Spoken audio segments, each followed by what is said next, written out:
Hello, and welcome to What on Earth, the podcast in the Environmental Investigation Agency, or EIA. After spending most of the summer in port, Iceland's rogue whalers are sadly back to staining the seas red as they hunt and kill fin whales, the second largest animal on the planet and one classified as vulnerable. The Icelandic government had suspended all whaling operations in June over animal welfare concerns, but despite anticipation this might lead to a permanent ban, it decided to allow the hunt to resume at the end of August. I'm Paul Newman, EIA's Senior Press and Communications Officer, and today I'm joined by Senior Ocean Advisor Clare and Senior Ocean Campaigner Sarah Dolman to talk about this development and what it might mean for whales. Clare, Sarah, welcome, and thanks very much for taking the time to share your thoughts with us. Good to be here. Hi, Paul. Great to have you. It's been a while. We need to have got you guys onto a whaling one long before this. Now, for context, EIA has been investigating and campaigning against Icelandic whaling for more than a decade now, and the main villain of the piece is multi-millionaire whaler Christian Lofsson and his company Hvala. Clare, can you give us some idea of the scale of his activities and the numbers of protected fin whales killed as a result of them? Yes, of course. Well, it's large scale. Hvala has been really the mainstay of Iceland's commercial whaling, and Christian Lofsson, the CEO, has been involved in whaling since he was a child. I understand he took over the Clare whaling company in 1974 when his father died. And if you look at the catch statistics since then, his whaling company has killed more than 5,500 whales, mostly fin whales, but also sperm whales and sei whales. Maybe more relevant to our discussion is what they've done since the world agreed to ban commercial whaling. And since that moratorium, or effectively a global ban on commercial whaling, which started in 1986, Christian Lofsson's company has killed more than 1,300 fin whales. And now, of course, they're hunting again. They're hunting right now. As I understand it, there isn't even any significant demand for fin whale meat in Iceland itself, so Lofsson's been busy behind the scenes trying to create a market for it in Japan, something you first revealed in our 2011 report, Renegade Whaling. How has that actually worked out for him? That's right, actually, and this is a key question. I mean, really, there's no demand in Iceland for fin whale meat and very little demand for any whale meat, even globally. In fact, most of the whale meat being consumed in Iceland seems to be tourists who are maybe curious to try it, thinking it's some kind of cultural food, which it isn't. But after Hvala resumed commercial whaling in 2006, it started to export a lot of fin whale meat to Japan. And knowing that there was very little demand for whale meat even in Japan, and Japanese whaling was actually on the decline, we set out to understand how he was doing this. And our investigations basically uncovered that Christian Lofsson had himself supported a company in Japan, a company called Masaka Trading, to set up just to import Icelandic fin whale meat. And Lofsson had helped financially to set the company up. He was basically engaging with them to try and develop the fin whale meat market in Japan, paying, for example, for all the import costs, selling on a consignment basis, and selling the meat very cheaply.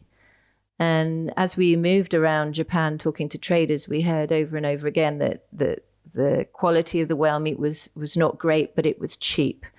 And also in Japan, there was a little bit of interest in consuming fin whale because that species hadn't been on the market for some time. So he did have some success with that strategy. He managed to export and sell some fin whale products around Japan, but not very much. And after the 2011 earthquake and tsunami in Japan that actually wiped out some of the processing factories dealing with whale products, he stopped whaling for a couple of years. Right. And just a couple of years after the Renegade Whaling report, I understand you and our campaign partners discovered that a Japanese pet food company was producing dog snacks, which was using meat from the fin whales killed by Hvala and exported by Lofsson. Was this typical of the kind of markets he was trying to create, and what happened when we exposed that?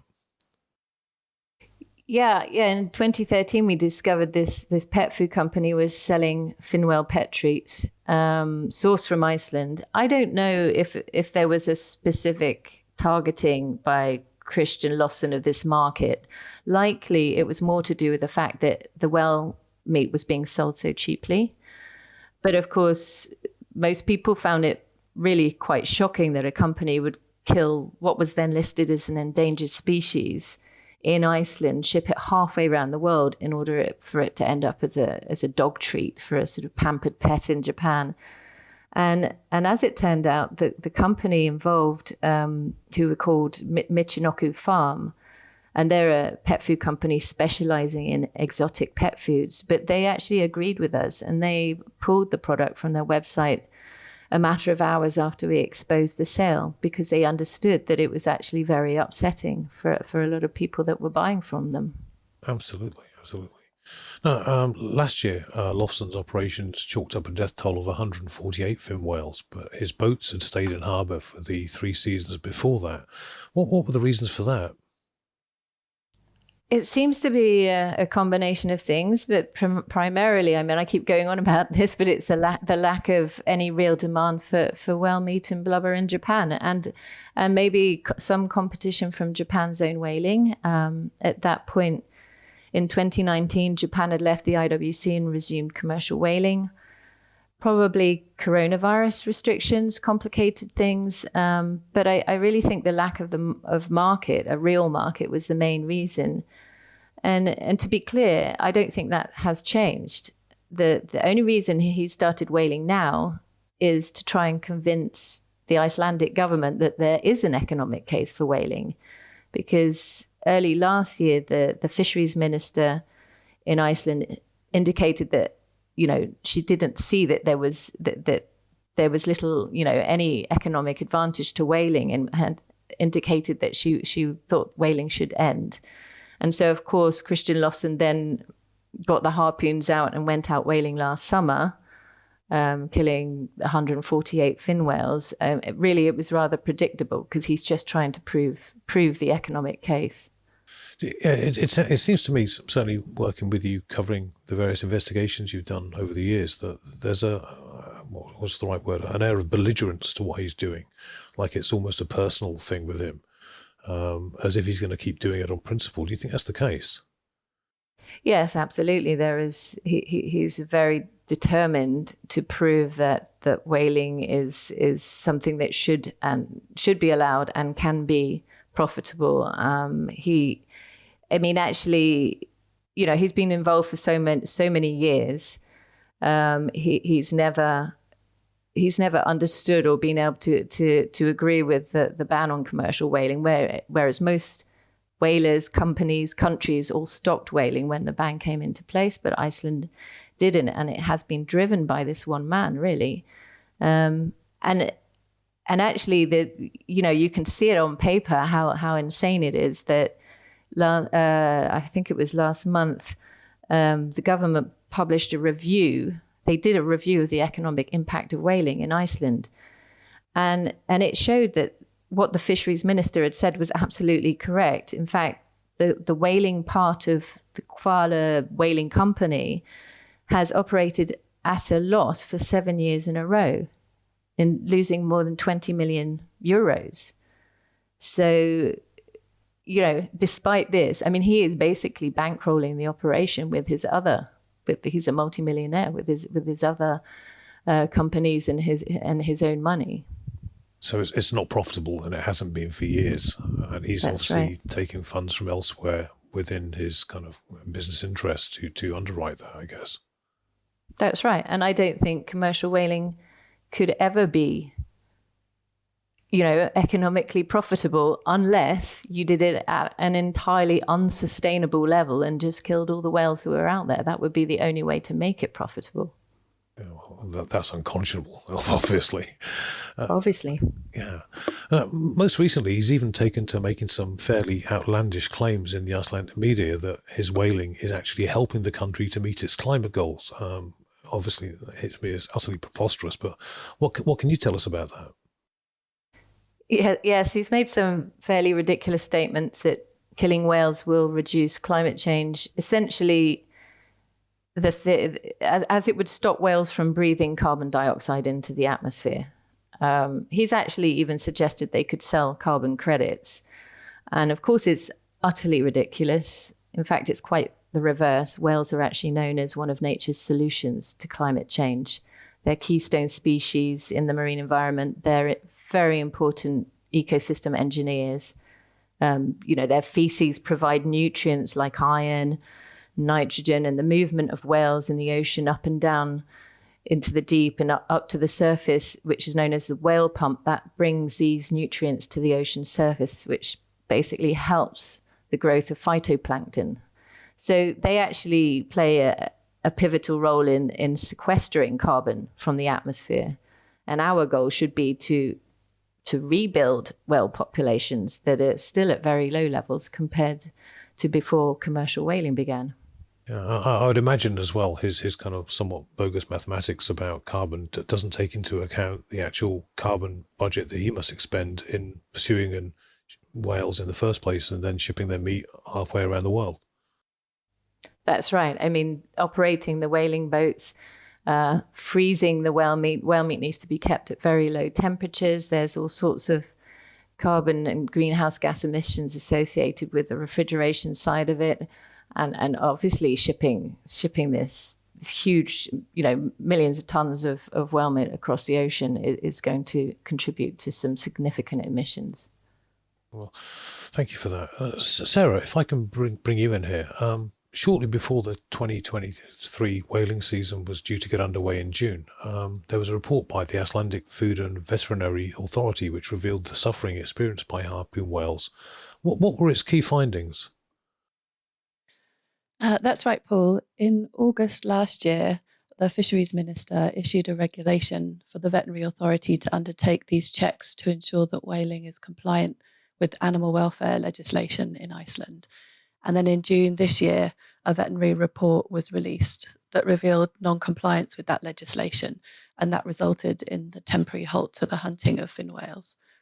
So the legislation required inspectors to be on board whaling trips to record the hunt, and that data is passed on to the inspecting veterinarians. And basically, whales are shot with an explosive projectile. So this is a barbed harpoon which has a grenade on the end of it, and it's fired from the cannon on the bow of the ship into the whale. It's supposed to penetrate deep into the whale's body, where it should explode and release these spring-loaded claws deep into their muscle. And it should cause a shock wave that results in unconsciousness and organ damage. But not all whales die immediately after being shot with this gruesome weapon. So over the course of the whaling season last year, 36 out of the 148 whales that were killed had to be shot with 2 or more explosive harpoons. One poor whale was harpooned 5 times. So that means that the first harpoon didn't kill the whale, and reloading the harpoon takes time. And if the whale isn't killed immediately with the first shot, then they're obviously going to suffer. And it's this time to death that's an important measurement of welfare. And it was a central component of the veterinary report. So the report documented that 87 whales hunted last year died immediately, but the remaining 61 whales, it took them a median time of 11.5 minutes to die. And such long times to death would never be allowed in a slaughterhouse, of course. And I would guess, given that's a medium time, in some cases it must have been significantly longer than the 11 minutes. That's absolutely right. So one whale took almost an hour to die. Another took 2 full hours. And a third whale was harpooned and chased for 5 solid hours before the line broke and the whale escaped. So the fate of that whale is unknown. But it's very clear from this evidence that whaling is horribly cruel and that it's not compliant with the law. And I guess that means there's no way to actually make it anything other than cruel, is there? I mean, the very techniques they're using, basically letting off an explosion inside a sentient creature, that's never going to be an easy way to do that. That's kind of humane. That's it. Whales are sentient. They're very sociable individuals. They lead these complex lives that we're only starting to understand, and importantly, we recognise that they can suffer. Another consideration is that it's not possible to determine the sex of the whale from the whaling ship, and almost 3/4 of the whales hunted last year were female, and 11 of those whales were pregnant, and 3 more were lactating mothers. So those females had calves who would have been left alone at sea and suffered and died alone. So following on from the release of that report, in July, a separate ministry-organised working group produced a report which offered some potential solutions, indicating that this temporary ban might be lifted if the current whaling practices could make some changes that would enable them to meet the requirements of the animal welfare law with technical fixes. And on the basis of this, whaling resumed. But of course, it's not possible to guarantee a good shot when you take into account the human error, the potential for equipment failure on board the vessel, that the weather conditions at sea change and can be highly variable. The harpoon is on a moving vessel, and the whale itself is also moving and only visible on the water surface for just a few seconds.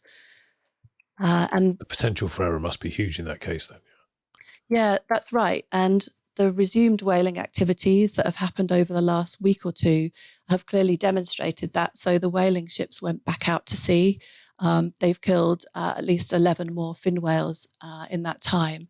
And one of those whales was shot with a harpoon, and it was killed. It wasn't killed straight away. It was shot in the wrong part of its body. And so the equipment failed. It took more than 30 minutes to reload and reshoot the whale. So as a result of that, one of the 2 active whaling ships has been told to temporarily stop whaling. The whalers just can't meet the requirements of the law. It's not possible to kill a whale humanely. And in fact, we think that both of the whaling ships should have been halted then. If we can just touch on the government's decision at the end of August to lift its suspension of whaling, are there any indications as to why it did that? So we understand that the fisheries minister said that because the industry has a valid license to the end of 2023, putting a stop to whaling during the season would require a change in the law. At the end of 2023, whaling quotas are due to expire. After this date, a new 5-year quota would need to be authorised by the fisheries minister for the whaling to continue. So we have heard that a new bill has been put forward in Iceland's parliament that would ban whaling and prohibit the sale of whale products, and that would obviously include from Iceland to Japan. And we understand that representatives of different political parties are backing the bill, arguing that whaling is against the nation's laws, against public opinion and its cultural heritage. As you say, the current quotas put in place by the government expire this year. Do you think we're likely to see them set new quotas, or will they simply use the expiration of the current quotas as an excuse to let the whole issue go away without renewing them? We don't know what decision the Iceland government will take going forward, but I think it's important to remain optimistic. Iceland isn't, after all, a nation of whalers. There's just one whaling company that persists there. As Clare said already, it's a self-allocated quota despite the international whaling moratorium. The fisheries minister has previously said that she sees little reason to permit the practice after this licence expires. It's not economically beneficial to Iceland. There's increasing opposition to whaling within Iceland itself, as well as internationally, and as well as all the arguments that Clare made about climate impacts as well. It would make sense to put an end to the practice. Well, it's long overdue already, I guess, in many respects. It's particularly ironic, I guess, that Iceland is widely viewed as a fairly progressive nation. And it struck me that you think the government must be concerned that reports in the international media about the cruelty of its whaling are only tarnishing that image. Do you both think that such considerations might be a factor in its attitude towards whaling going forward? The cruelty of whaling has certainly been brought into the international media by both Icelandic icons like Björk, but also international film stars and directors. James Cameron, Leonardo DiCaprio, Hilary Swank and many others have spoken up against whaling and have said that they won't film in Iceland if whaling continues. So the tourism and the film industry are projected to take a direct financial hit from the decision to allow whaling to continue.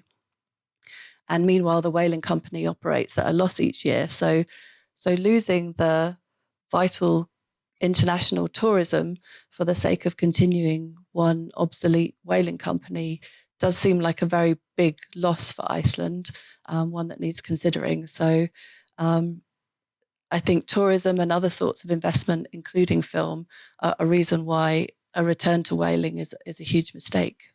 Yeah, and not least because those activities bring in money and whaling doesn't simply. It ends up, as we said earlier, it has to be subsidized to even function. Yep, that's right. Including, whale watching is a very important activity in Iceland. But as Sarah said, the people in Iceland are becoming more and more vocal against whaling. So I do think this is something that will have an impact on the government.